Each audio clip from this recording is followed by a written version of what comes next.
एक पुरानी थ्योरी है कि पी रेशियो देख के स्टॉक में एंट्री करनी चाहिए, लेकिन इस थ्योरी के ऊपर एक छोटा सा पॉइंट है, peg ratio, price on growth के ऊपर आपको भी एक फोकस करना चाहिए, जिसका एक केस एग्जांपल है नेटवेब कंपनी, जो कि इंडिया के पूरे एआई बूम के अंदर एक फ्रंट रनर है। क्यों?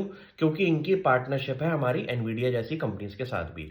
आपको यह पता होना चाहिए कि इंडिया के अंदर अगर आप एक ऐसे सेक्टर पे काम कर रहे हैं जहां पे कंपनीज की परफॉर्मेंस क्वार्टरली और हाफ ईयरली बेसिस पे डबल प्रॉफिटेबिलिटी ग्रोथ पे चल रही है, भाई साहब, वहां पे ना आपको पी पे कंपनी कभी नहीं मिल सकती कि मैं तो 15-20 की पी पे कंपनी उठाऊंगा।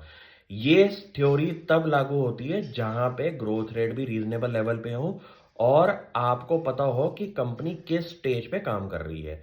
एनवीडिया जैसी कंपनी आप नोटिस करें, अगर इंडिया के अंदर पार्टनरशिप कर रही है नेटवेब जैसी कंपनी के साथ, तो आपने नोटिस किया होगा कि कंपनी की रेवेन्यू ग्रोथ और कंपनी की प्रॉफिटेबिलिटी ग्रोथ किस लेवल पे चल रही है।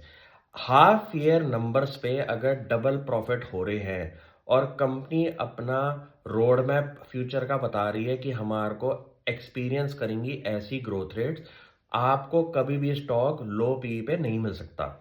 ये तो वो बात होगी कि मैंने इस गली के अंदर अगर प्रॉपर्टी में इन्वेस्टमेंट करनी है तो यहाँ पे हर घर अगर 2-2 करोड़ का मिल रहा है, तो मैं तो अपना अलग ही वैल्यूएशन लेके बैठा हूँ कि मेरे को तो ये घर 80 लाख में चाहिए।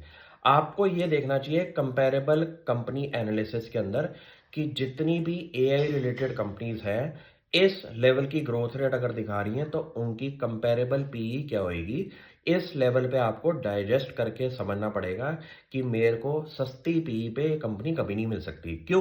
क्योंकि जो कंपनी 100% से ग्रो हो रही है, आपको क्यों लगता है कि वो आपको 10-20 की पीई पे मिलने वाली है?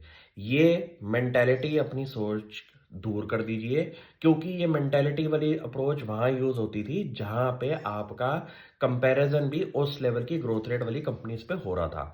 आपको अपना वैल्यूएशन मल्टीपल तब डिसाइड करना है जैसा माहौल क्रिएट होता है कंपनीज को लेके।